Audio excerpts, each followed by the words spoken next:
dulu ya untuk nanti untuk buat dokumentasi. Dan Kak Mumu juga sudah hadir di sini. Tadi sekilas sudah kita kenal sama kamu. Kamu merupakan CEO dari Fami. Jadi langsung aja buka Play Store-nya atau App Store-nya. Download Fami, di situ adalah apps tanya jawab seputar parenting. Wah, luar biasa banget. Dan di sana ada expert, ada psikolog ya, ada para expert-expert pada bidangnya siap untuk dibanjiri pertanyaan gitu oleh Mam Endet dan siap family bantu jawab gitu kamu ya. Yap. Wah. Oke, mantap nih. Salah Wah. satunya expertnya ya Kak Arisa sendiri ya, Mak. Kak Erika ya. Iya, ada saya dan Kak Erika gitu di sana ya. Oke, so saya yakin di sini sudah 42 ya yang hadir dan saya yakin sangat penasaran ya karena kalau dilihat ke kiri ke kanannya anaknya lagi main game di pojokan tuh. Jadi webinar ini cocok banget karena kebetulan anak saya juga lagi main Mobile Legends di pojokan itu ya.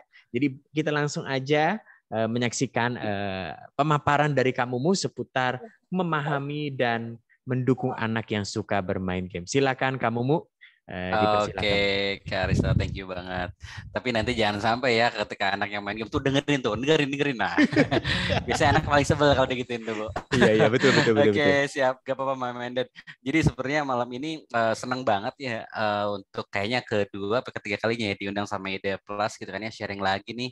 Dulu sempat sama anak-anaknya, nah sekarang sama orang tuanya. Jadi alhamdulillah gitu kan ya. Terima kasih banyak sekali lagi Ide Plus udah mengundang saya di kesempatan malam ini. Jadi sebenarnya malam ini Mom Ended gitu kan ya. Insya Allah Mom Ended bayangin deh gitu kan. Apa yang terjadi kalau ternyata masalah anak yang senang hobi main game itu sampai kecanduan tuh ternyata bukan game yang jadi masalahnya, bukan hanya game gitu kan ya. Nah, tapi apa masalahnya? Nah, kita akan coba kupas tuntas lah gitu kan ya di malam hari ini. Nah, tentunya tadi Kak Aristo sempat mengenalkan gitu kan ya, dia bahwa dulu saya tuh punya background sempat kecanduan game betul gitu kan ya. Jadi ternyata yang saya alami Mam Ended ya bahwa masalah anak yang kecanduan game ternyata bukan gamenya gitu kan ya. Ternyata ada hal lain. Hal lainnya apa? Nanti kita akan coba kupas tuntas ya. Saya langsung share screen aja tanpa berpanjang lebar ya karena mungkin waktu kita ada 30 menit ke depan ya buat sharing ya. Yes, Nah, jadi betul. pada dasarnya gitu kan ya. em, Kenapa sih sebenarnya kita harus memahami dan mendukung anak yang hobi bermain games? Karena mungkin orang yang hobi bermain game itu dia bukan hanya jadi gamer saja mungkin gitu kan ya.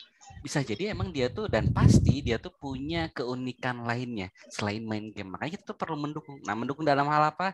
Kita akan jelaskan lebih lanjut. Nah, sebelum itu mungkin saya mau sedikit jelasin apa ya. Kalau nggak kenal kan maka kenalan dulu gitu ya. Tadi Kak Aris sudah sempat menjelaskan secara sekilas. Jadi pada dasarnya dulu tuh saya kecanduan game tuh mulai kelas 4 SD gitu kan ya. Dan sekarang sebetulnya aktivitasnya justru banyak berkenalan atau berhubungan dengan anak-anak yang kecanduan game, anak atau remaja lah gitu kan ya. Senang sebenarnya kalau ngobrol sama remaja-remaja yang kecanduan game itu karena kayaknya udah kayak apa ya memori banget ya dulu pernah ngalaminnya gitu ya. Dulu kayaknya nggak tahu nih orang tua saya sesabar apa gitu yang ngadepin anaknya yang dulu main game tuh sampai 30 jam nonstop berhenti sekolah 2 tahun gitu kan ya.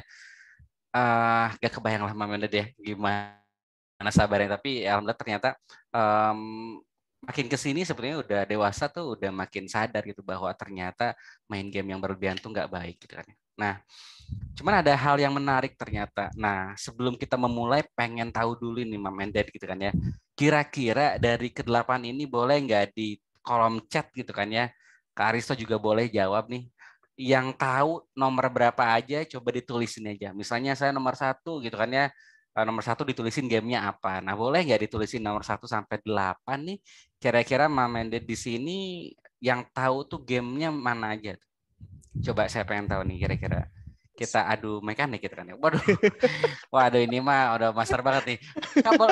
Pak Mende ini Kak Aristo belum ngasih tahu jawabannya. Tapi 1 sampai 8 coba Pak Mende dikasih tahu nih gamenya apa, nomor 1 apa, nomor 2 apa, nomor 3 apa. Yang tahu aja gitu apa nih. Kak Aristo kayaknya udah lama tinggal di Indonesia ya kayak.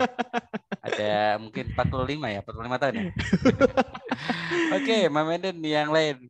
Ada kira-kira Oh, ini siapa? 146. 1 146. Mario. Oke. Mario, waduh Mario, 2 kebanyakan ya Mobile satu empat Legend. enam, oke 4 emang apa? Emang 4 apa ini? 4 kok banyak yang tahu. Emang 4 apa? Itu kan 4 gamebot. oke, 1 3 4. Wah, satu Wah, ini dua 1 2 3 tiga 4 5 empat. 6 8. 4 Oke, Tetris. siap. Ini kalau yang nomor 4 emang udah ketahuan umurnya ya. Itu semuanya di anak-anak apa waktu kita SD kali ya. Waktu kita SD ini di emang depan. Oke, 6 Among Us. Wah, gila. Mario dan Tetris, siap. Oke, berarti nggak ada yang tahu nomor 5 nih, jarang ada yang tahu ya nomor 5 ya. Oke, siap. 1 4 6. Siap. 1 Mario, 2 Mobile Legend, 3 skip ya. Oh, 3 PUBG, 4 Gamebot, 6 Among Us. Oke, nomor 5 berarti nomor 7 nggak ada yang tahu nih. Oke. Katanya kalau misalnya nomor 5 dan 7 kalau misalnya bisa jawab ada door prize dari ID Plus ya kalau nggak salah ya Kak Aristo ya. Bener Udah ada ya? yang jawab nih, Kak. Udah ada yang jawab. Door prize-nya itu udah jangan tuh ya nggak jadi ada door prize. Boleh, boleh ada door prize, Kak. Oke, Tenang aja, Kak. bener nomor 5 FF. Oke, ada ya. Di nomor 2 bener nih. Jadi sebetulnya ternyata game-game yang dimainkan oleh anak ini kadang juga jarang kita ketahui, Mam and Dad. Nah, jadi gimana kita mau mendukung anak atau kita mau memahami anak, minimal game yang dimainkan anak aja kita perlu tahu gitu kan ya. Sebenarnya kita nggak hanya perlu tahu namanya ya, main dede. Minimal kita tahu emang main game apa sih itu. Oh, main game perang-perangan. Game perang-perangannya yang kayak gimana. Kita nggak harus jadi kecanduan game juga atau maksudnya seneng main game itu juga gitu kan ya. Nggak wajib maksudnya ya. Tapi minimal kita tahu lah. Karena kenapa? Karena itu penting apakah sesuai dengan apa yang menjadi prinsip keluarga kita atau enggak gitu. Misalnya nih Call of Duty Mobile itu tuh untuk 18 tahun ke atas. Jadi kalau anaknya belum 18 tahun ya sebenarnya belum boleh. Nah, kurang lebih kayak gitulah. Minimal memahami dari segi rating atau usia gamenya. Oke, jadi pada dasarnya singkat cerita game itu adalah netral ya, Mak Mende tadi. Semua game ini nih pada dasarnya tuh netral. Netral tuh artinya ya bisa jadi negatif atau positif, tergantung orang yang menggunakannya seperti pisau seperti itu. Pisau tuh kalau digunakan sama orang yang nggak baik ya pastinya bisa melukai orang lain. Tapi pisau itu kalau dipakai orang yang baik pastinya bisa membantu orang lain atau membantu diri sendiri. Apa sih emang positifnya game? Yang saya rasain sekarang ketika saya jadi lagi diamanai jadi satu memimpin sebuah perusahaan teknologi gitu ya di Fami ini ternyata itu kepakai banget tuh dalam konteks kemampuan berpikir kita, manajemennya atau bahkan strateginya gitu yang dulu sempat main game tuh jadinya apa ya memanage orang pun ya karena dulu sering memanage orang di dalam game itu ke bawah tuh hal-hal positifnya ya Ender gitu. Bahkan banyak yang bilang katanya gamers itu tuh persistennya tuh tinggi banget. Artinya daya tahannya gitu, daya tahan dari apa kegagalan. Karena kalau di game tuh sering gagal, kita bangkit lagi, bangkit lagi. Nah itu tuh sering banget terjadi gitu. Jadi itu hal-hal positif yang kita dapatkan waktu main game dulu. Waktu dulu bahkan saya belajar bahasa Inggris otodidak di dalam game online gitu ya. Nah, tapi negatifnya itu saya juga ngalaminnya gitu ya. Saya jadi kecanduan, ngebully orang lain bahkan dibully gitu ya. Sampai stres, bahkan mungkin orang lain ada yang sampai bunuh diri gitu sampai mendalik. Nah, Mama and Dad gitu kan ya. Apa sih sebenarnya contoh-contoh game baik yang bermanfaat? Ini salah satu contoh aja ya karena waktunya terbatas. Jadi ada contohnya misalnya tuh Mama and Dad bisa download yang namanya Khan Academy Kids gitu kan ya. Buka di Play Store atau nanti mungkin bisa di-share ya nanti di akhirnya. Ada Khan Academy Kids atau bahkan misalnya simulator game atau bahkan misalnya game-game yang tipenya harus mikir gitu kan ya kayak puzzle bahkan sebenarnya Roblox pun gitu kan ya beberapa hal tuh saya juga sempat main bareng lah gitu kan ya Roblox sama salah satu ponakan gitu kan ya. Ternyata bikin mikirin juga gitu kan ya walaupun game-game sebenarnya sederhana gitu dalam Roblox bahkan bisa bikin game di dalam Roblox. So aku ide plus waktu dulu pernah bikin gitu kan ya edukasi buat anaknya. Nah, jadi sebenarnya game-game yang bersifat meningkatkan kreativitas daya pikir itu juga bagus gitu Mamen deh. Gak hanya cuma pukul-pukulan doang. Nah, cuman gitu kan ya berbicara game tuh 3 hal ini beda Mamen deh. Nah, gimana dong Kak? Saya tahu anak saya tuh sebenarnya benar atau enggak main gamenya. Main game tuh boleh nggak sih sebetulnya? Boleh sebetulnya. Asal dibatasi waktu dan kontennya. Itu namanya game atau rekreasi ya, Mamen Ded ya. Kedua gitu kan ya. Itu kayak saya sekarang. Misalnya saya kadang seminggu sekali main game bola mungkin gitu kan ya. Kadang misalnya atau bahkan kalau lupa sama sebulan sekali gitu. Jadi sebenarnya rekreasi karena kita butuh refreshing lah kayak dulu gitu kan ya. Karena ada batasan waktu, ada batasan konten yang nggak sampai melupakan kewajiban kita. Tapi kalau misalnya profesi itu namanya e-sport. Artinya udah jadi kayak atlet bola, atlet badminton itu namanya e-sport. Ketiga, saya juga pernah ngalamin yang namanya kecanduan, itu mah perlu diobati. Jadi ngegame itu rekreasi, e-sport profesi, kecanduan perlu diobati. Nah, emang kamu mau yang namanya e-sport emang kayak gimana sih? Gimana cara ngedukung anak kalau dia punya skill jadi e-sport? Nah, nggak main-main ya jadi itu sport tuh. Udah kayak atlet bola. Semua orang bisa main bola nggak? Bisa. Tapi apakah semua orang bisa jadi atlet bola? Belum tentu gitu kan. Nah, kenapa? Karena termasuk juga atlet game. Nggak semua yang modal main game tuh bisa jadi atlet game. Karena memang ada tahapannya. Dari mulai pertama adalah apakah Mam and Dad di sini semua mengizinkan atau bahkan mendukung. Dia harus latihan tuh. Karena kalau dia nggak latihan, minimal 5 sampai 8 jam latihan mekanik ya. Buat ngelatih reaksinya dia, waktu reaksi dia misalnya tuh tiba-tiba ada yang lagi duel one on one, dia harus cepat mainnya gitu kan ya, refleks dan segala itu tuh dilatih. Bahkan misalnya itu kalau berbicara latihan ya, kayaknya minggu ini kita latihan untuk ngalahin musuh dengan 2 tower kita misalnya hancur misalnya ya gitu di dalam Mobile Legends misalnya. Jadi memang ada polanya ketika memang ngomongin jadi atlet e-sport, nggak cuma asal main game doang. Ketika dia latihan ada strukturnya atau bahkan ada diklatnya juga gitu ya. Selain itu dia juga harus hidup seimbang, olahraga dan pola makan sehat. Nah, kalau makan mie instan setiap hari, bahkan digado mie instannya ya, nggak sampai direbus gitu kan. Itu agak bahaya. Kenapa? Karena sebetulnya ketika kita sakit, kita pola makannya, pola tidurnya nggak baik gitu kan ya, itu otomatis kemampuan mekanik juga makin menurun konsentrasinya. Akhirnya dia jadi top player yang ketiga, sama Mendet ya. Ketika udah jadi top player, misalnya jadi top global player, dulu pernah ada namanya Just No Limit. Dia bakal ikut jalur pendidikan atau di hire sama klub e-sport kayak atlet bola, jadi di hire sama klub bola. Baru habis itu dia bisa ikutan kompetisi. Nah, di sana gitu kan Mendet baru yang dinamakan atlet e-sport. Dan tapi harus perlu diingat bahwa atlet e-sport ini adalah profesi jangka pendek. Artinya 25 tahun tuh biasanya udah pada pensiun gitu. Artinya apa? Artinya kalau misalnya anak kita dia misalnya pengen jadi atlet e-sport sampai tua tuh nggak bisa. Nah, makanya harus dipikirin tuh, karena ini profesi jangka pendek. Nah, dari mana sebenarnya atlet e-sport dapat penghasilan? Itu tuh dari gaji bulanan, dari hadiah perlombaan, dari endorsement gitu kan ya. Endorsement tuh misalnya ada yang laptop, dia mau jualan laptop, biasanya kalau misalnya di atlet e-sport yang berprestasi di dunia internasional dipakai gitu, dia buat kenalin produknya. Nah, jadi gaji bulanan tuh antara 6 sampai 8 juta kalau nggak salah, bahkan ada yang ratusan juta gitu kan ya.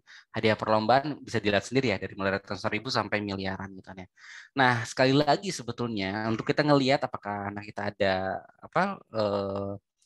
bakat gitu yang di atlet e-sport atau enggak, ya perlu ngeliat skillnya juga, apakah dia top skill atau cuma main game doang. Karena nggak semua gitu kan ya, orang yang senang main game, hobi main game harus jadi atlet game.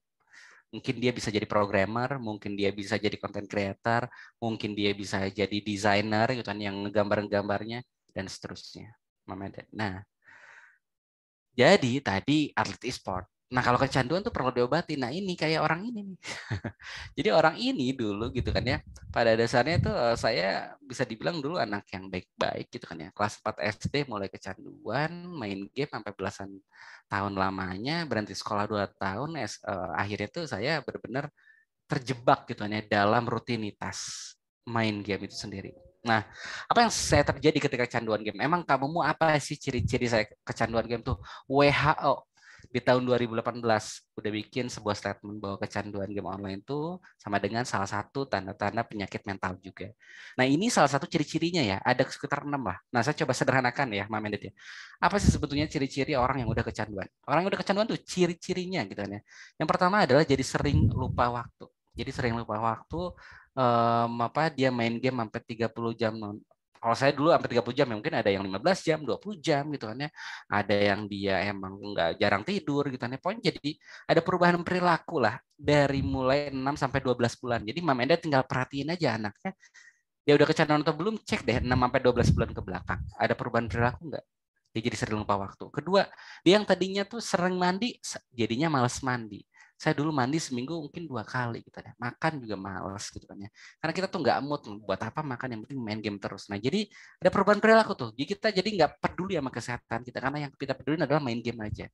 Ketiga, ibadah jadi malas-malasan gitu kan. Kalau seorang muslim sholat jadi malas-malasan, ke kalau disuruh ibadah misalnya 5 menit lagi, ntar lagi gitu ya. Gampang ngambek, gampang ngegas, yang tadinya lemah lembut jadi gampang ngegas, yang tadinya seneng ngumpul sama orang jadinya seneng mager, menyendiri. Bahkan saya, Mama Dad ya, sudah melakukan hal-hal yang saya nggak bisa ngebedain mana yang baik, mana yang buruk gitu kan ya.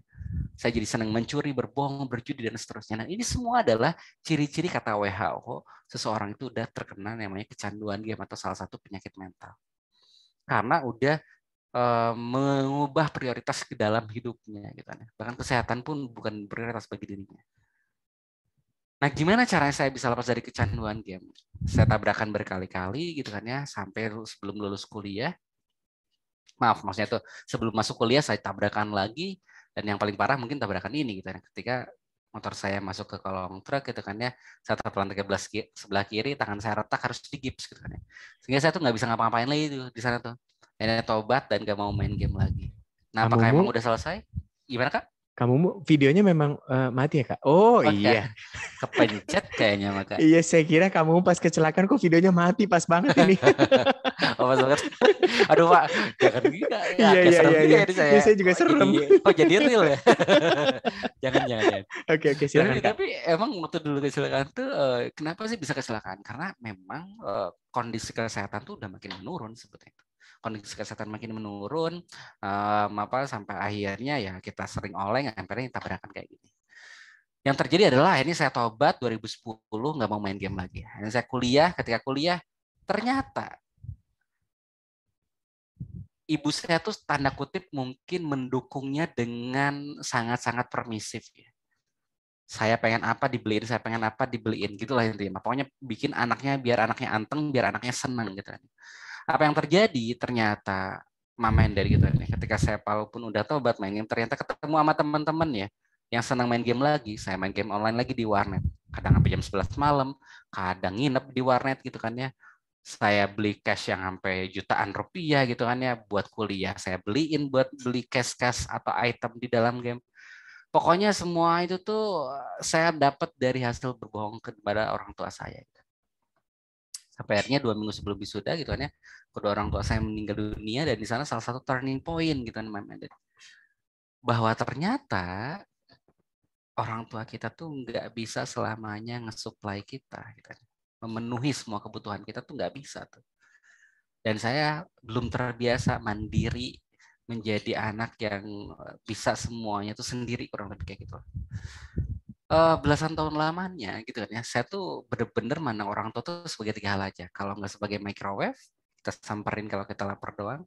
Sebagai mesin cuci, kita samperin kalau cucian kita kotor doang. Atau sebagai ATM, kita samperin kalau kita butuh uangnya aja. Nah, jadi selama belasan tahun tuh saya cuma mandang orang tua sebagai 3 hal aja. Dan seperti biasa, namanya seorang manusia ya, selalu menyesal ketika sudah kehilangan gitu.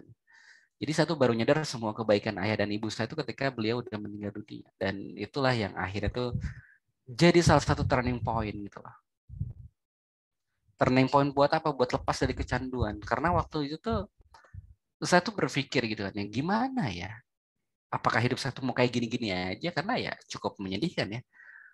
Waktu wisuda tuh orang lain mah tahu gitu kan di foto wisuda sama siapa, sama bingung gitu waktu itu. Sehingga ada yang namanya itu konsep STK, Mom and Dad gitu. Gimana saya biar kita lepas dari kecanduan, ada tuh STK, yaitu sadar kecanduan itu masalah, T-nya punya tujuan, K-nya komitmen melakukan kebiasaan lain. Nah, saya tuh udah sadar kecanduan masalah, kenapa?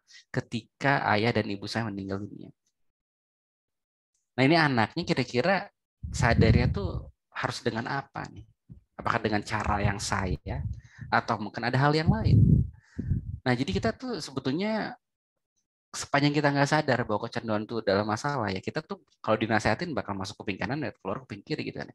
Saya juga bukan tanpa kalau ngadepin anak atau remaja yang kecanduan bukan tanpa kesel atau marah gitu kan. Kadang juga sebel gitu kan ya. Emang kita juga ngerasain ya, Mama Dad ya, sabarnya keselnya kalau anak tuh aduh susah diingetin, bahkan aduh ini udah nggak bisa dibilangin lah gitu kan. Tapi emang buat nyadarin tuh ada berbagai cara. Nah, nanti saya coba jelasin ya cara-cara buat nyadarin anak tuh.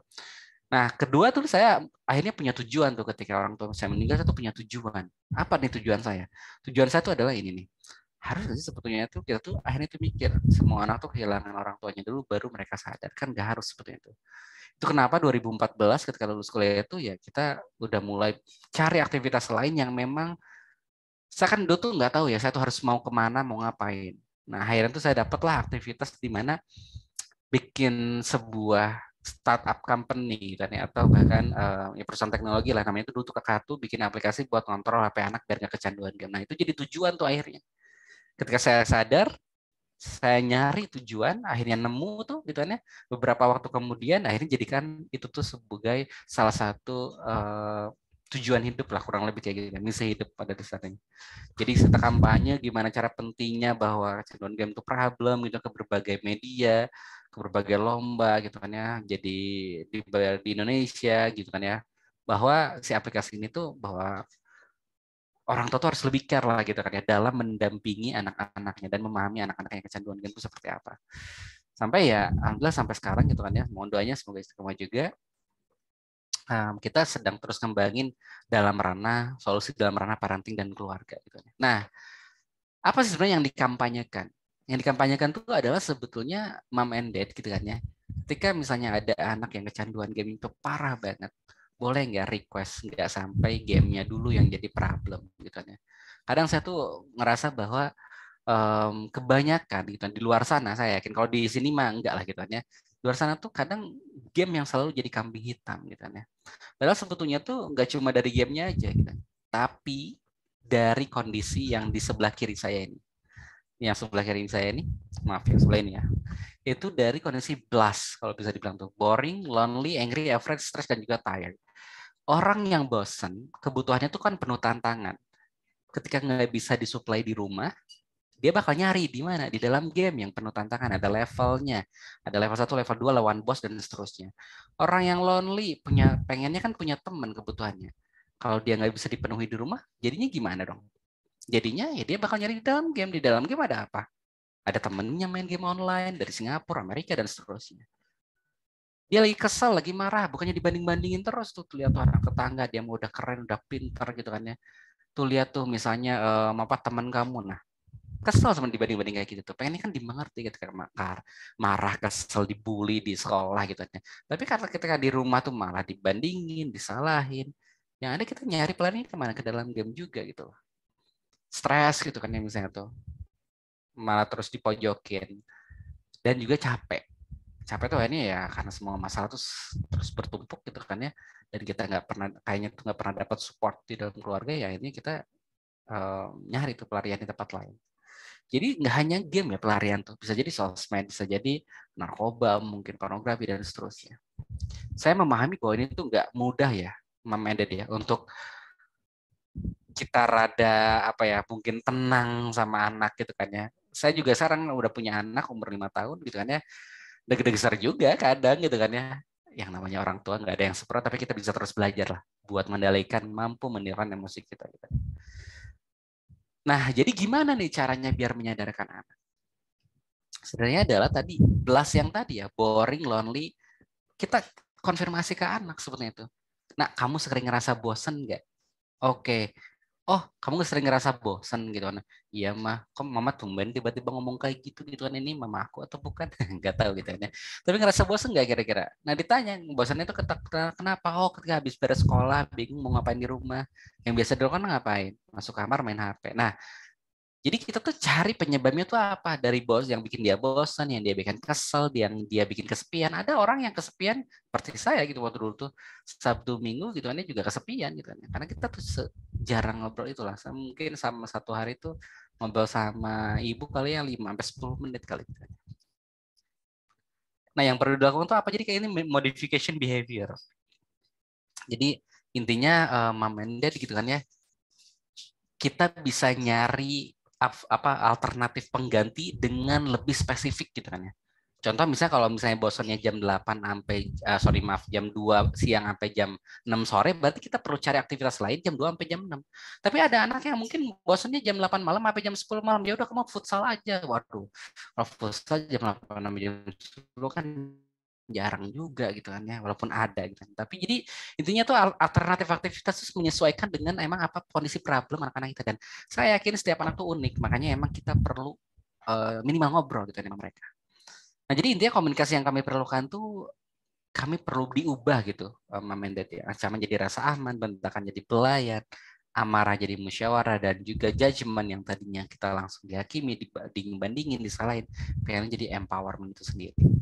Nah, untuk memformulasikan ke semua hal tersebut, Mom and Dad gitu kan ya, perlu dibuat sebuah aturan. Jangan sampai seringkali waktu yang saya alami gitu kan ya, termasuk saya juga pengalaman sama anak saya gitu kan, kadang saya suka nggak sengaja nyabut gitu kan handphonenya, anak saya pastinya kesel gitu kan ya, karena kayak mati lampu kalau dicabut langsung gitu, kita kayak mati lampu, tiba-tiba mati lampu kan kita kaget gitu kan, kita lagi bikin skripsi, apa misalnya tuh bab 3 belum di save kan langsung mati lampu kan kesel juga. Nah sama juga gitu.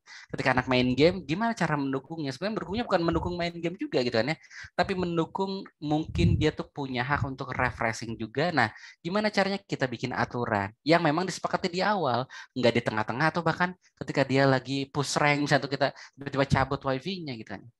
Jadi arahan dan tujuan gitu kan ya, oke nih anak main gamenya sekedar apa, rekreasi atau e-sport. Kalau rekreasi mungkin ada batasan usianya, batasan waktunya berapa lama. Apakah 1 jam, setengah jam, itu tergantung dari kesepakatan ayah bunda dan juga teman apa anaknya gitu ya. Walaupun ada rekomendasinya ya, maksimal tuh biasanya rata-rata 1 sampai 2 jam per hari. Ada batasannya gitu ya tadi, dan terakhir ada konsekuensi dan konsistensi. Itu yang paling kadang dilupakan. Anak sudah diberikan aturan, kamu cuma boleh main game ini, kamu cuma boleh main game itu gitu kan ya. Tapi ketika melanggar, Mom and Dad udah kasih konsekuensi atau belum? Karena kalau nggak dikasih konsekuensi, yang ada aturan itu ada buat dilanggar. Gitu Mom and Dad. Nah jadi kadang kalau anaknya remaja, seringkali saya sempat tuh ngobrol sama remaja tuh, ditanya sama dia, menurut kamu kalau kamu ngelanggar, apa konsekuensinya atau hukuman yang kamu perlu dapatkan? Dia jadi mikir sendiri, dia jadi sadar sendiri sebenarnya. Nah, yang paling penting ketika ngobrolin aturan tuh jangan abstrak aja. Kamu pokoknya nggak boleh dekat-dekat, kamu nggak boleh kelamaan, kamu nggak boleh ya, harus bijak, harus produktif, harus kreatif. Nah, bijak, produktif, kreatif, rajin itu tuh semuanya tuh abstrak, Mam and Dad ya. Intinya kita perlu sangat-sangat detailkan. Detailkan kayak gimana? Yang disebut jangan dekat-dekat tuh berapa dekat, berapa jauh gitu kan ya. Apakah 2 meter dari TV? Apakah 1 meter dari TV? Yang dibilang kelamaan tuh berapa lama? 10 menit, 30 menit, 1 jam, atau bagaimana? Kamu tuh nggak pernah dengerin ya? Nggak pernah dengerin apa? Iya. Udah bisa hidup belasan tahun lamanya nggak pernah dengerin? Nggak mungkin dong. Nah, nggak pernah dengerin dalam hal mananya nih? Nah, jadi bahkan ini sebenarnya kepakai juga ya buat kita misalnya antar pasangan ya, misalnya suami istri. Hal-hal abstrak ini yang kadang jadi pemicu gitu kan. Kamu tuh nggak pernah ngertiin aku, kamu tuh nggak pernah dengerin aku. Kamu mah orangnya emang nggak pernah nurut. Di dalam hal apanya tuh? Nggak pernah nurut, nggak pernah dengerin, nggak ada gunanya, nggak bisa ngatur waktu tuh. Jadi bikin abstrak yang lebih detail, yang lebih konkret lagi.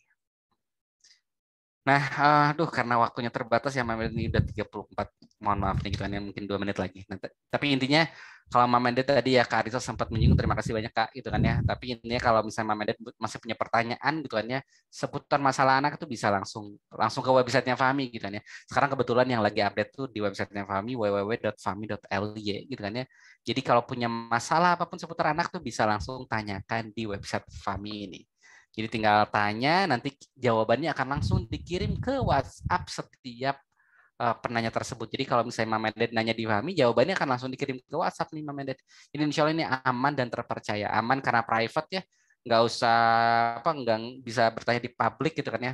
Ini private dinanyanya, dan juga terpercaya karena kita langsung dipandu sama ahli-ahlinya. Itu ada psikolog, ada konselor, ada parenting, pakar komunikasi keluarga kayak Kak Aristo, dan masih banyak lagi yang lainnya. Jadi bisa dipakai dan layanan ini gratis. Mama and Dad bisa langsung cek aja ke websitenya ya, www.fami.ly.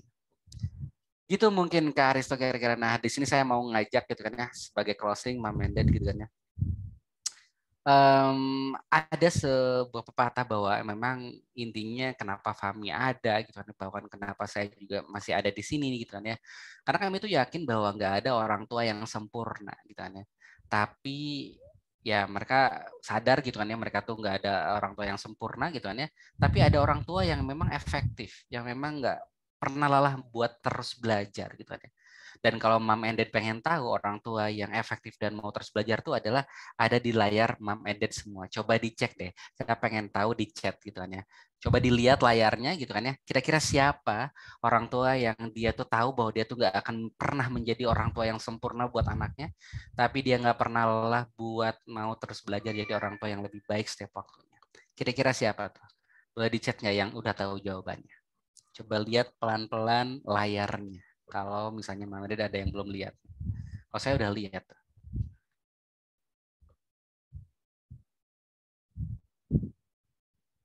Oke, udah ada yang jawab nih. Siapa? Oke, terima kasih banyak Kak. Wah, udah ada yang jawab juga siapa? Oke, Kak Karenina ya, Aristiani. Terima kasih Kak Aris udah lihat. Kak Ayu Namira udah lihat. Oke. So, ada lagi kira-kira ada yang udah lihat siapa kira-kira? Waduh, Kak Elva ya di sini udah lihat juga. Oke, makasih banyak yang udah lihat nih. Intinya, Mama Ender kita ini, makasih banyak ya udah lihat.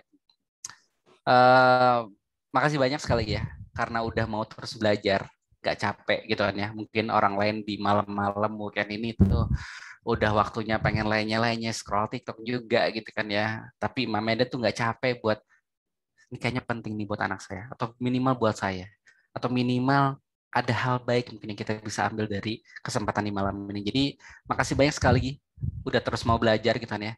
Semoga kita dimampukan ya dalam menjalani step episode kehidupan kita sebagai orang tua. Oke, terima kasih banyak sekali lagi Mama and Dad semua gitu kan ya. Intinya kalau ada apa-apa gitu kan ya boleh itu ke Instagram saya di @memuawaludin atau bahkan ke WhatsApp saya juga boleh gitu kan ya 081224201860 ini udah kayak call center lah gitu aja. Gak asal kalau kita mau ngobrol-ngobrol seputar anak dan game tuh boleh banget lah kapan aja di mana aja gitu kan ya di luar forum juga silahkan gitu kan ya intinya jangan sampai anak-anak kita atau kita sendiri dipimpin sama game, kita harus memimpin game lah. Karena kalau misalnya kita dipimpin sama game, ya kita dikendalikan sama game kan. Tapi kalau kita mimpin game, kita tahu kapan kita harus berhenti, kita tahu kapan kita harus main, kita tahu kapan kita harus jadi e-sport atau enggak gitu kan ya. Tergantung dengan apa yang jadi kebiasaan kita sehari-hari itu sendiri. Terima kasih banyak Mama dari semua. Mohon maaf kalau ada salah kata. Wassalamualaikum warahmatullahi wabarakatuh. Selamat malam semuanya. Waduh, luar biasa banget nih. Kita boleh kasih tepuk tangan dulu untuk kamumu ya. Wow, dahsyat ya. Oh, Sharingnya luar biasa gitu ya. Ini dari kamu bilang kalau misalnya bertanya bisa langsung download aplikasi Fami. Jangan lupa tuh di download aplikasi ya betul. Faminya di App Store dan di Google Play sudah ada ya Kak ya? Kebetulan sekarang di website aja sih Kak yang terupdate-nya Kak. Oh, yang Jadi terupdate di website aja. betul Oke, jadi fami.ly ya, LY aja ya gitu, family family lah gitu. family keluarga gitu.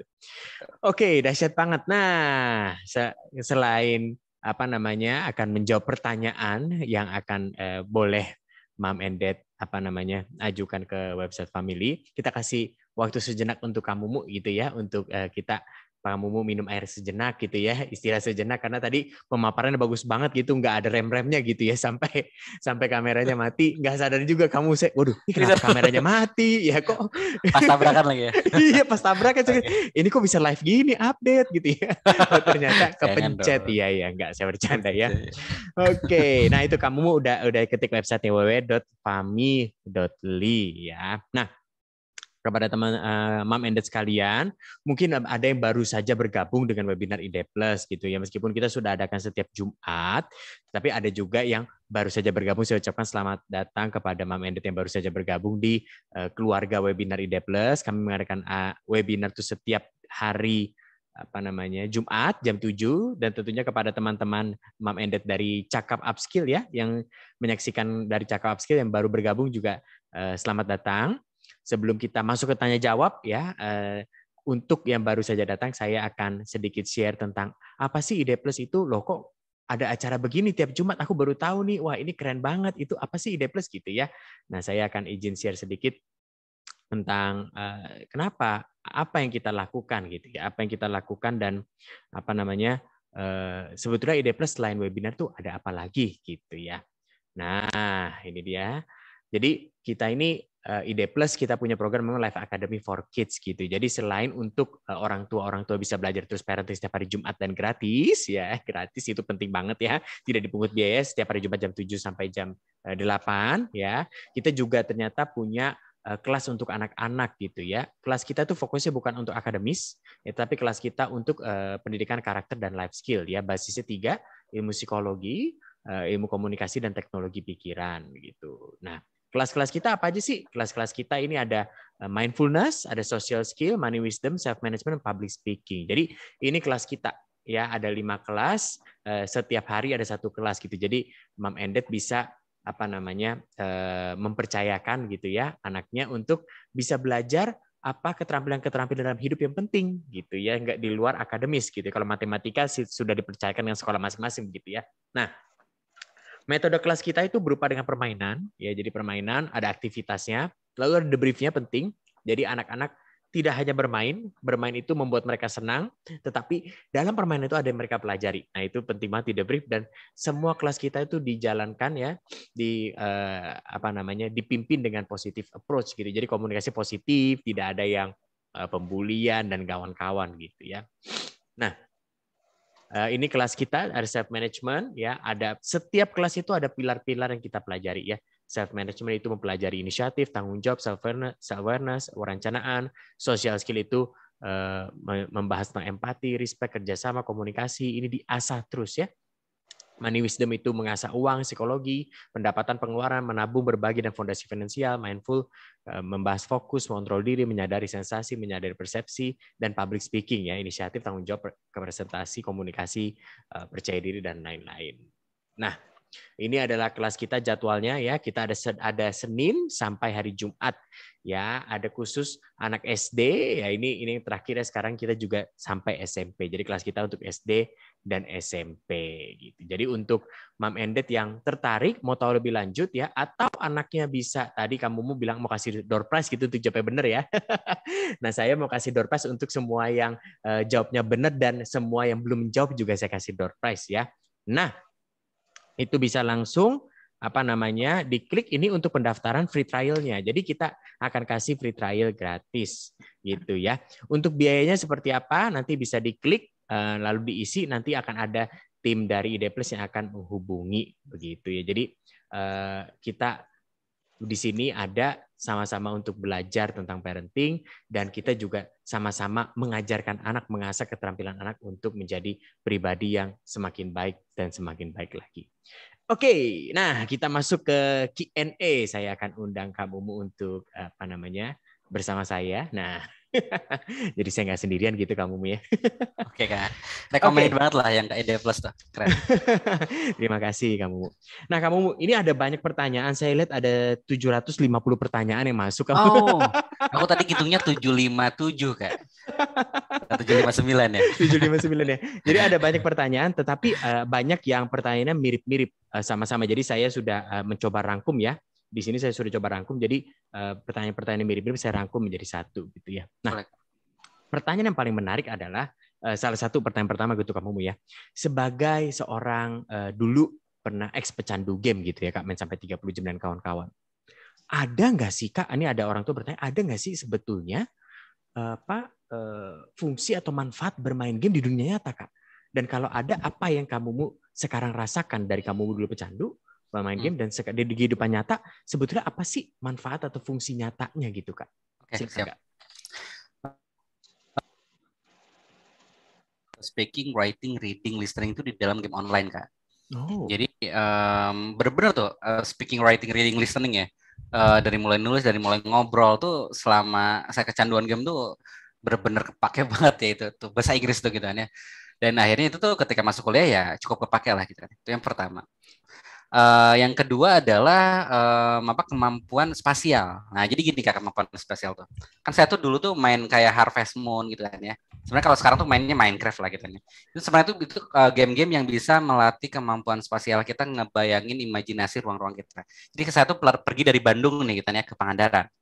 Saya tuh cukup 1 kali pergi dari Bandung ke Pangandaran, saya bisa ingat tuh Alfamart tuh ada di mana, Indomaret tuh ada di mana. oh di belokan ini nanti tuh ada bengkel apa. Jadi tuh kemampuan mengingat tuh apa ya? Kadang kan ngebayangin ruang-ruang ya. Jadi kita tuh cukup cepat gitu kan ya. Kalau mau ngapalin jalan tuh. Nah, itu yang konkretnya banget ya.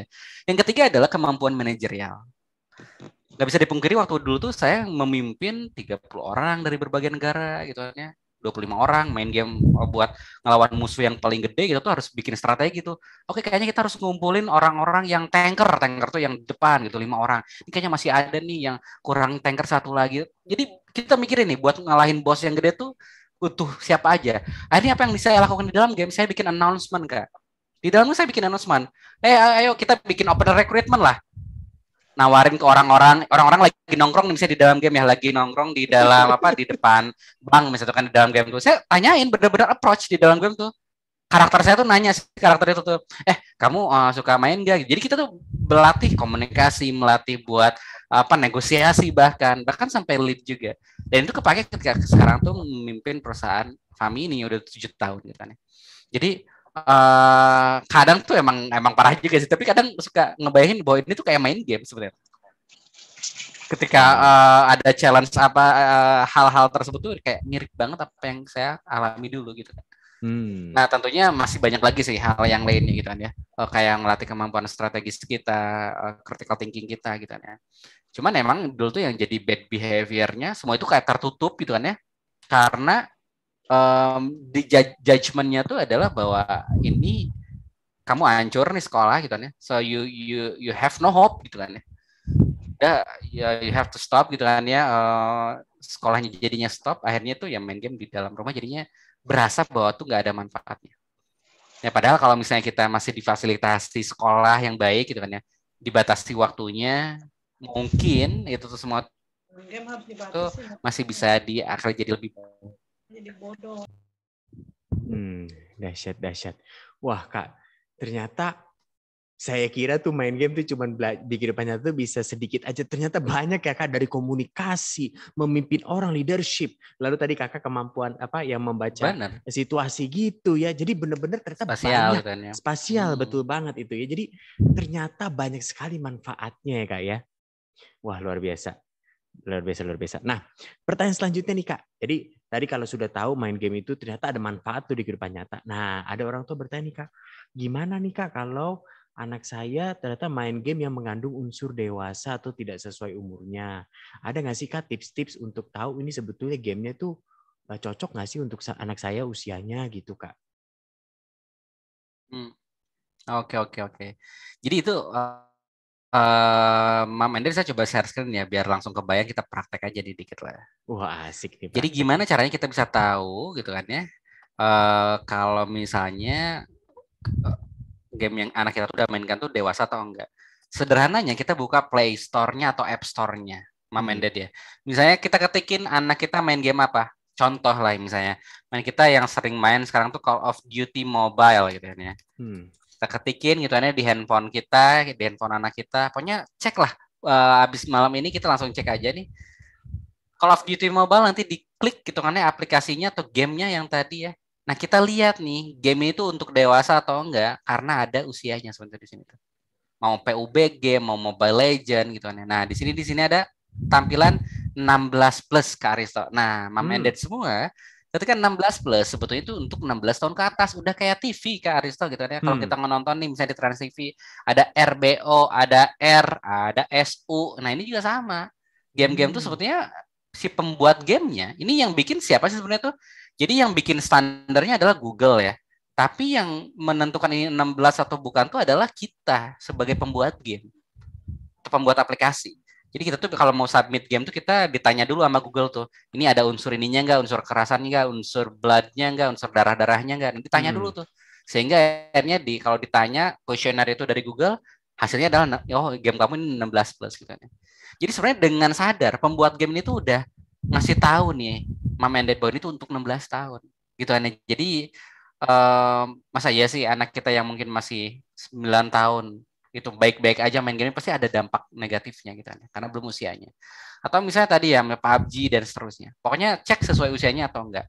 Nah, kalau mau lebih ini lagi, mamanya tinggal googling gitu kan ya. Kita coba ke Google aja ya. Ini yang sangat-sangat konkret bisa dilakukan. Apa yang dilakukan? Diklik tanda kutip ya. 10 hal yang harus diketahui misalnya tentang game. Nah, pakai tanda kutip Mobile Legend misalnya ya. Diklik aja. Nah, di sini Mama Mendet itu tuh googlingnya kalau dengan cara kayak gini lah gitu kan ya. Itu Mama Mendet bisa tahu nih isi-isi Mobile Legend tuh kira-kira menurut Mama Mendet itu sesuai atau enggak gitu loh. Atau bahkan PUBG atau bahkan Minecraft atau bahkan Roblox gitu kan. Tinggal diganti aja tanda kutipnya Roblox misalnya kan. Nggak tahu Roblox apa gitu kan ya. Cek aja Roblox gitu. Jadi tinggal dibaca di sini paling kita ngeluangin waktu 5 sampai 10 menit kita bisa tahu gitu kan ya. Jadi nggak harus selalu kita tuh main game anak juga gitu kan ya. Dengan buat awalan assessment kita bisa lihat aja di Google gitu kan ya. Nah, ada satu lagi terakhir ada websitenya kalau mau lebih terpusat namanya commonsensemedia.org, Mam Ended ya. commonsensemedia.org. Itu tuh maksudnya apa ini, saya coba ketingin di chat ya. Jadi di commonsensemedia.org itu kita tuh bisa lihat sebenarnya tuh review-review game gitu kan ya. Misalnya saya mau ngelihat nih game apa best game review gitu kan ya. Nanti kita bisa nyari juga di sini game reviewnya, game bahkan ini game PS ada di sini semua nih Mam Medan nih. Misalnya saya main tentang apa Fortnite misalnya ya, karena nggak ada di Play Store tuh Fortnite ya misalnya nih. Saya coba cari Fortnite ya. Tuh ada Fortnite. Kemudian kalau saya cari Fortnite, oh ini untuk 13 tahun Fortnite itu kalau di PS4 gitu kan ya. Misalnya anak kita main game PS ya. Nah, kita bisa tahu Mam Medet ya di sini tuh 13 tahun di sini tuh apa yang diobrolin sama orang tua lainnya sama yang anak obrolin. Bagi orang tua ini tuh 12 tahun ke atas. Bagi anak enggak kok, ini 10 tahun ke atas. Kita bisa baca dari sudut pandang anak dan orang tua tuh kayak gimana. Ini komplit banget ya apa yang dibilang sama orang tua. Waduh, ini this is what my kids need to be playing, not a game with sex. Nah, katanya tuh ini game yang oke buat anaknya dia, bukan game-game yang berisi tentang pornografi atau bahkan hal yang gak baik lainnya. Nih game itu bener-bener kartun kekerasannya kartun banget dan seterusnya. Nah, jadi Mamenet bisa mempertimbangkan, ini bisa jadi salah satu pertimbangan kan ya, bahwa parents yang lain tuh ngasih reviewnya kayak gimana kayak di online ya, beli belanja online. Kadang kita kalau beli sesuatu karena kita ngelihat bintangnya ada berapa juga ya kayak. Nah, ini sama juga reviewnya. sama. Nah, reviewnya Kak. sama reviewnya gitu kan. Wah. Mohon reviewnya Kakak gitu kan ya. Nah, gitulah Kak. Wah, luar biasa, ternyata di aplikasi itu sudah ada sebetulnya rekomendasi umur untuk memainkannya ya Kak ya. Cuman Betul. tadi kamumu sudah kasih yang lebih detail lagi, common sense itu benar-benar langsung dari mulut anak-anak dan mulut orang tua gitu ya Kak ya. Benar. Wah, seimbang gini. Seimbang bener kan, biar nggak anak-anak merasa tersudut, orang tua juga nggak merasa bingung gitu ya. Betul Kak. Oke, dahsyat Kak. Nah, Kak tadi Kakak ada singgung sedikit tentang jadi e-sport gitu ya Kak, atlet e-sport. Nah, ini ada pertanyaan nih Kak, tapi ini menarik nih Kak pertanyaannya. Anak saya 12 tahun, perempuan. Pernah bilang ingin jadi gamer supaya bisa mencari uang. Alasannya sih bantu mama cari uang. Tapi sepengertian saya, menjadi gamer sebagai profesi itu sangat beresiko di masa mudanya. Waktu sangat banyak dipakai untuk main game, sehingga mengabaikan sisi lain kehidupan. Kekhawatiran saya terhadap kehidupan sosial, rasa empati anak, skala prioritas yang kacau, manajemen waktu yang jelek, semua hal ini malah jadi bumerang dan merugikan anak di masa depan. Gimana ya Kak maksudnya untuk menyikapi hal ini, anak yang mau jadi atlet e-sport karena mau bantu orang tuanya cari uang gitu Kak.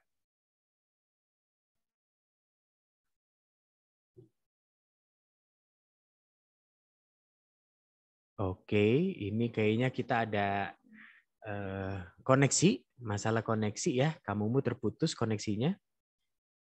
Ini pas lagi merem nih ya. Ini tandanya pertanyaannya bagus sekali. Jadi kamumu tuh berpikir sangat hal-hal yang bisa langsung dilakukan gitu ya, bisa dipraktekkan. Oke, kita tunggu sejenak. Kamumu kalau sudah kembali boleh. Nah, ternyata kamumu terputus gitu ya. Nggak apa-apa, sambil menunggu ya. Masih ada mungkin 1 atau 2 pertanyaan ya, tadi pertanyaan yang menjadi e-sport, atlet e-sport itu akan dibahas kamumu ya sebentar saat kamumu kembali. Lalu di sini juga di chat sudah masuk ya sebuah pertanyaan. Nanti kita juga akan bahas nih pertanyaan dari Halo Kak. ini dia Halo. kamumu. Oke, kamumu. Tadi kamumu pas terputusnya tuh keren banget loh kamumu. Kamumu tuh kayak lagi berpikir gitu dengan mantep gitu. Ternyata terputus, Kak. Ternyata terputus. Dasar ya. Aduh, padahal tadi foto dulu Kak, lumayan jadi ganti PP. Oh iya benar juga. Oke. Iya Kak.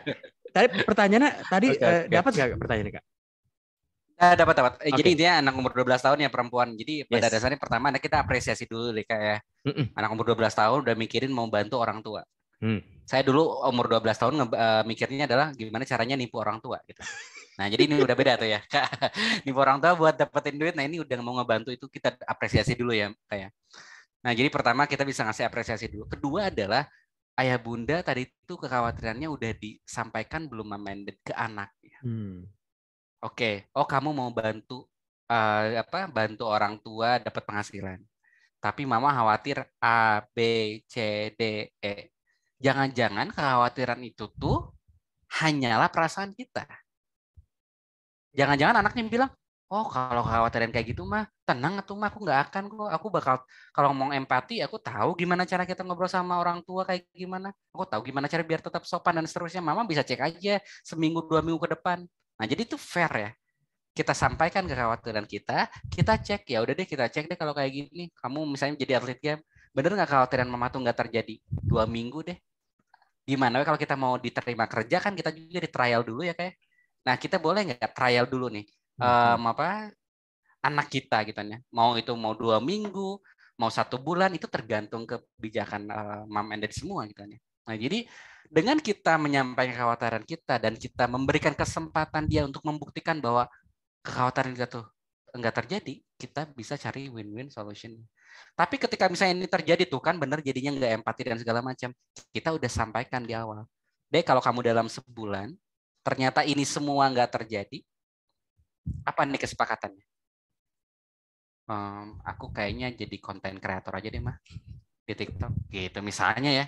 Atau aku main trading, jangan, sekarang lagi ini kalau tradingnya. Aku main misalnya aku mau jualan pisang hijau atau apa. Nah jadi tapi intinya tujuannya tuh untuk ngebantu orang tua tuh tetap tuh jangan sampai tuh jadi hilang gitu kan ya. Jangan sampai mama udahlah aku nggak mau bantu orang tua, kalau kayak gitu udahlah.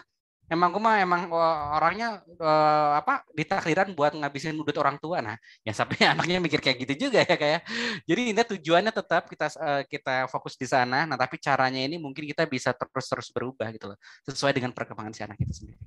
Gitu. Wah, dahsyat. Ini ada poin pentingnya yaitu betul juga pertanyaannya, sudah dikomunikasikan belum kekhawatiran kita kepada anak kita ya kamu ya? Jangan-jangan ternyata kekhawatirannya kita itu anak kita sudah punya preventifnya untuk menghindari itu ya Kak ya? Betul. Dan jangan sampai abstrak tuh ngasih kekhawatirannya. Betul, Mama betul. tuh nggak tahu, kamu tuh nggak pernah empati. Nah empati itu abstrak Kak. Empati itu sebenarnya dalam hal apa? Ketika dia misalnya mama lagi sakit, kamu malah main game. Itu yang disebut empati. Nah misalnya.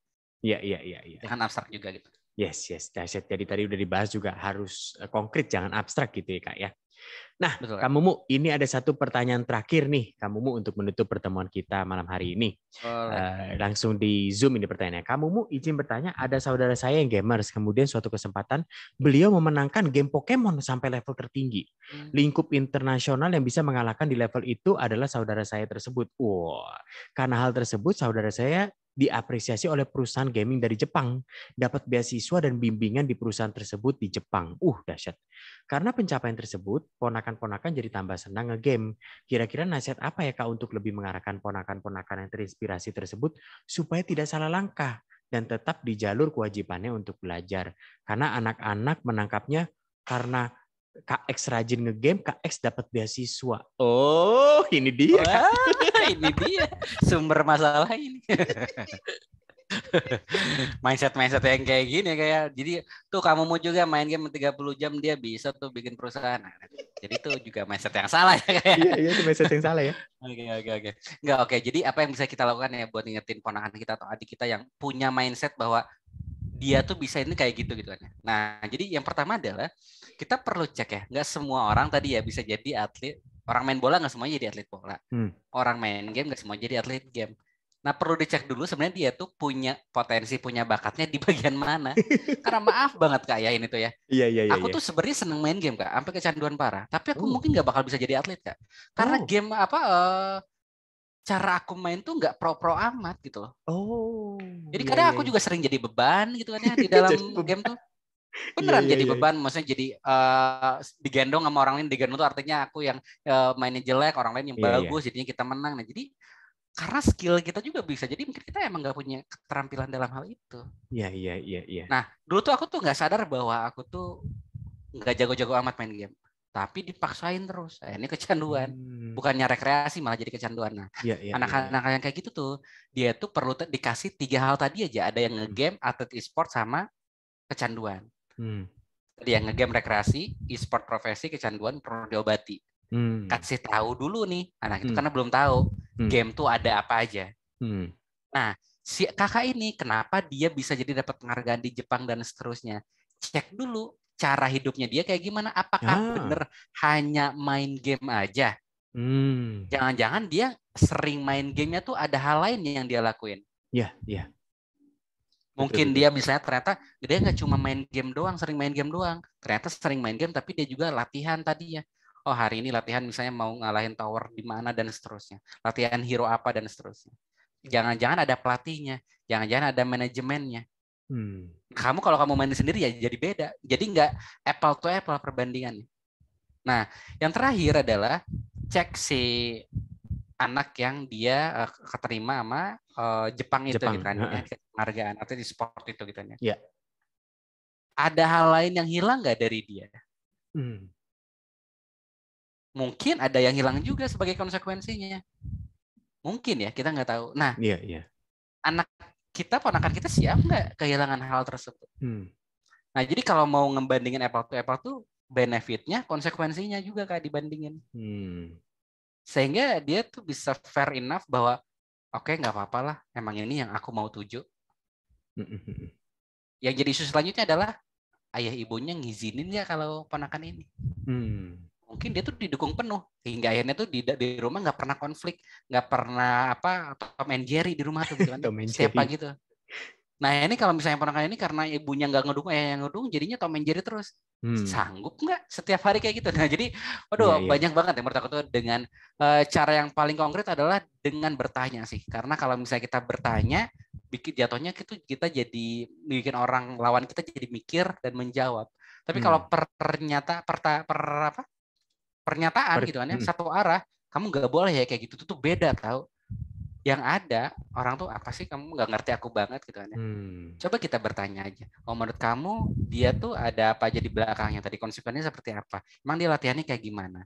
Kamu mau nggak kayak gitu? Kamu siap nggak nanti sama ibu kamu? Terus aja ditanya kayak gitu. Sampai dia mikir, oh kayaknya gue nggak siap deh. Gitu kan. Wah dahsyat. Ada satu poin penting tuh tadi. Tapi kita perlu lihat konsekuensinya seperti apa juga ya. Ternyata jangan-jangan keponakan yang dapat beasiswa Jepang juga memang sekolahnya pintar, nggak pernah bolos belajar gitu ya. Tapi yang di highlight sama anak kita adalah dia main game doang gitu ya. Kemarin baru ada gamers yang sharing ya bareng kita di webinar, dia tuh udah sama atlet e-sport PUBG gitu kan ya. Tapi dia juga mahasiswa berprestasi dengan cum laude Kak. Wah dahsyat. Apa yang bikin dia tetap cum laude dan juga berprestasi di e-sport? Karena dia bilang bahwa e-sport tuh bukan, nggak mungkin kita selamanya di e-sport. Saya juga harus mikirin, makanya saya strict banget dengan aturan dari ibu saya. Waktunya belajar, waktunya main game. Gitu. Wah, jadi ibunya saling support tuh enak banget. Iya betul. Ya tetapi harus tadi kamu bilang harus dimulai dari keterbukaan orang tua dan anak, harus diskusi ya. Oke, dahsyat Kak. Boleh kita kasih tepuk tangan untuk kamu nih, dahsyat banget. Tidak terasa sudah lewat nih waktunya. Kamu sebelum kita akhiri dengan foto-foto, biasanya Kak ada nggak pesan-pesan penutup gitu yang mau disampaikan kamu kepada Mom and Dad yang hadir pada malam hari ini? Nah, pesan penutupnya kamu putus koneksi lagi nih. Oke, nggak apa-apa. Kita sambil menunggu kamu mau kembali, begitu ya. Mama Mendet yang hadir di sini dan Mama Mendet yang hadir. Oke, Kamu mau sudah kembali. Pempersnya nggak Ya. sekalian. Halo tes Kak, masih betul kayak masih Oh, putus sudah baik Kak, sudah baik. Sudah baik. Oke, kenapa sih pas banget ini ya Kak? Iya, pas yang lagi keren banget gitu. Paling yang penutupnya kalau dari saya gini sih Kak, mungkin nggak sekalian sama pampersnya gitu Kak, nggak sekalian beli masanya gitu. Oke, tapi intinya aku senang banget sih Kak, penutupnya mungkin saya ingin ucapin makasih banyak sekali lagi buat Mama Endet yang udah nggak pernah capek buat belajar, bahkan mungkin ada yang tadi punya ponakan gitu, itu keren banget sih menurut aku ya. Jadi apresiasi yang setinggi-tingginya karena udah mau belajar bareng, sharing bareng. Jadi semoga Mama Endet nggak pernah apa ya, kadang kita buat ngasuh anak tuh nggak bisa hanya ngandelin pengalaman kita dibesarin dulu ya kayak.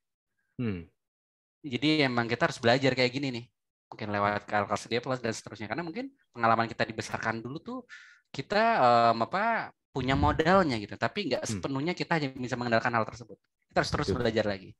Dan saya yakin semua orang tua atau Mama di sini tuh semuanya udah punya potensi nih Kak, punya naluri buat jadi orang tua tuh, punya potensi gitu buat jadi orang tua tuh. Tinggal kita sama-sama yuk Mama Mendet bareng-bareng, saya juga masih terus belajar untuk melejitkan potensi ini menjadi kompetensi. Karena mungkin yang tadinya kita nggak tahu gimana caranya nanganin anak yang tantrum di mall, di restoran, kita langsung dicubit tinggi banget gitu kan ya. Tapi kita udah punya potensi bahwa anak ini harus tenang, bener ya. Nah, kompetensinya kita belajar gimana cara nanganin anak yang tantrum ini. Oh, mungkin dipeluk.